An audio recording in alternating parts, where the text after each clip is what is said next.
നിങ്ങളുടെ ഫേവറേറ്റ് സീരിയലുകൾ ടിവിയിൽ വരുന്നതിന് മുൻപേ സൺ നെക്സ്റ്റ് ആപ്പിൽ കാണാം. ഇനി എല്ലാവർക്കും മുൻപേ കാണൂ. ഇപ്പോൾ തന്നെ സൺ നെക്സ്റ്റ് ആപ്പ് ഡൗൺലോഡ് ചെയ്ത് സബ്സ്ക്രൈബ് ചെയ്യൂ.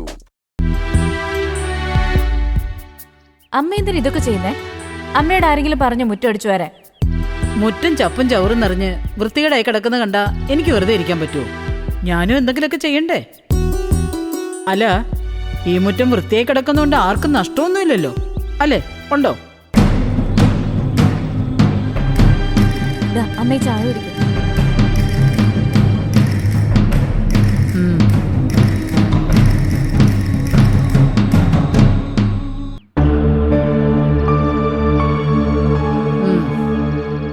ഇത് ഞാൻ കുടിക്കാം. പക്ഷേ എനിക്കൊരു നിബന്ധനയുണ്ട്. നിബന്ധന? എന്ത് നിബന്ധന? അല്ല, ഈ വീട്ടിലെ പുറം ജോലികളൊക്കെ ഞാൻ ചെയ്തോളാം. നിങ്ങൾ എനിക്ക് 3 നേരം ഭക്ഷണം തരണം.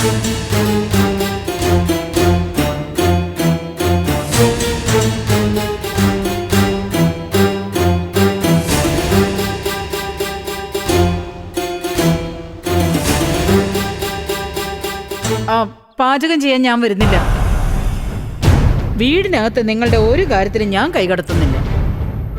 നിങ്ങൾ വേണമെങ്കിൽ ഭക്ഷണം എനിക്ക് പുറത്തു തന്നാലും മതി. ഏട്ടനെന്ത് പറയുന്നു? ഏട്ടനാ ഇതിനൊക്കെ ഒരു തീരുമാനം എടുക്കേണ്ടത്. അല്ല, ഞാനിപ്പോൾ ഇങ്ങോട്ട് തിരിച്ചു വന്നാണ് ഒരു കുഴപ്പമായത്. ഞാനിവിടെ ഇല്ലായിരുന്നെങ്കിൽ നിങ്ങൾ ആരും അമ്മയുടെ കാര്യത്തിൽ ഒരു തീരുമാനം എടുക്കില്ലായിരുന്നോ? ഞങ്ങളുടെ തീരുമാനം അമ്മ കാരണം ഈ വീട്ടിൽ നിന്ന് മാറി താമസിക്കാൻ തീരുമാനിച്ച ഏട്ടനെയും ഏട്ടത്തെയും അമ്മയെ കൊണ്ട് തന്നെ തിരിച്ചു വിളിപ്പിക്കാന്നുള്ളതായിരുന്നു. അതിനുവേണ്ടിയാ അമ്മയ്ക്ക് ഭക്ഷണം പോലും നൽകാതെ പ്രതിഷേധിച്ചത്. എന്നിട്ട് ഏട്ടൻ രാത്രി വന്ന് ചെയ്തെന്താ? അല്ല, എനിക്ക് വേണ്ടി സ്വന്തം അമ്മയെ പട്ടിണി കിട്ടണമെന്ന് ഞാൻ നിങ്ങളോട് പറഞ്ഞോ?